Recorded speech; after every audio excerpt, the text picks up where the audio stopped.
संसार में पाप आ गया। संसार में पाप का प्रभाव आया, संसार के ऊपर संसार में पाप आया, संसार के ऊपर पाप का प्रभाव आया, दूसरे लोगों में पाप चला गया और हमारे भीतर पाप आया। क्योंकि दूसरों में पाप है, मेरे भीतर पाप है, संसार में पाप का प्रभाव है। इसीलिए तो हम लोग झूठ बोलते हैं, इसीलिए तो हम लोग धोखा देते हैं, इसीलिए तो हम लोग फायदा उठाते हैं, इसीलिए तो हम लोग बातों को मरोड़ते हैं, इसीलिए तो हम लोग बात को साफ साफ नहीं कर पाते, इसीलिए तो हम लोग धोखाधड़ी करते हैं। पाप का प्रभाव, पाप की वजह से, पाप की वजह से। इसीलिए उसकी जरूरत पड़ी थी वायदों की, इसीलिए जरूरत थी शपथ की। अगर हृदय ही नहीं खराब होता, अगर पाप ही नहीं होता, अगर सब ठीक ठाक होते, तो कोई कहता है मैं कल तुम्हें मिलेंगे 10 बजे, तो मतलब क्या होगा? मैं तुमसे कल मिलूंगा 10 बजे। कोई कहता है भाई मुझे 1000 रुपए दे दो, मैं परसों लौटा दूंगा, तो मतलब परसों मैं 1000 रुपए लौटा दूंगा। क्या भाई तुम मेरा साथ दो, आज मेरे साथ यहाँ चलो, कल मैं तुम्हारे साथ चलूंगा, तो आज वो मेरे साथ जाएगा तो कल मैं उसके साथ जाऊंगा। हाँ की बात हाँ, ना की बात ना।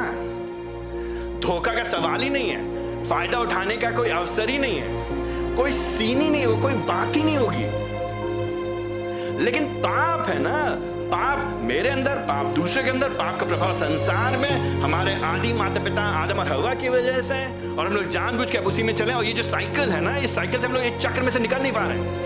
इसकी वजह से धोखा, और इसकी वजह से संसार में दुष्टता, इसी वजह से ये जो पाप है, उसके वजह से प्रभु जी ने अपने व्यवस्था में इसको नियमित, इसको कंट्रोल करने के लिए, नियमित करने के लिए, संभालने के लिए लोगों को ये एक अवसर दिया था। लेकिन लोगों ने क्या किया?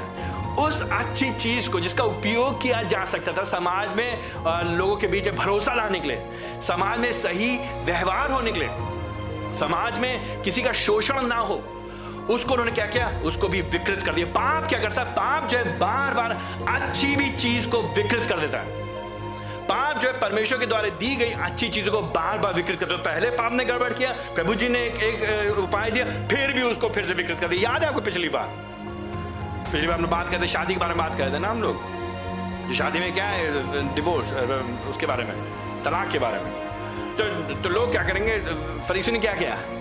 अपने हिसाब से अलग अलग तलाक के तरीके बना लिए ताकि दिखने में लगे वो लोग ठीक हैं, लेकिन आखिरकार समस्या क्या? उनके दिल के अंदर, तो अपने पाप को छिपाने के लिए, है ना। तो बोले दिखने में तो ये तो उचित तलाक दिया है मैंने, मेरा तलाक तो ठीक है, तो मतलब तो मैं ठीक होऊंगा।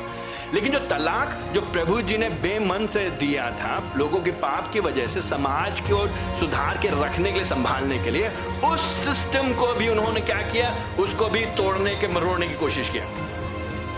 इसीलिए उससे पहले यीशु मसीह ने बात किया ना, व्यभिचार की बात। व्यभिचार की बात, अगर तुमने अपने हृदय में पाप कर लिया, सोच लिया, तो तुमने व्यभिचार कर दिया, कामुकता की निगाह से देख लिया, तो तुमने कर दिया। तो प्रभु जी क्या करते हैं? प्रभु जी बार बार जड़ पे जाते हैं, रूट, नींव पे, बुनियाद पे, सबसे नीचे, सबसे पहला रद्दा, सबसे पहला जो ईंटा, उसकी बात करते हैं प्रभु जी। हम और आप क्या करते हैं? ऊपरी, उथली, बाहरी, ठीक ऊपर से नहीं। प्रभु जी कहते हैं तुम्हारे अंदर क्या चल रहा है, समस्या भीतर क्या है, उसको बदलो। तुम पश्चाताप करो, बदलो। तुम्हारा, अगर तुम मेरे लोग हो, मैं तुम्हारा प्रभु हूं, मैं पवित्र, तुम भी पवित्र बनो, तो पवित्र बनो मेरे जैसे। तो इसलिए तुम्हारे जीवन में दिखाई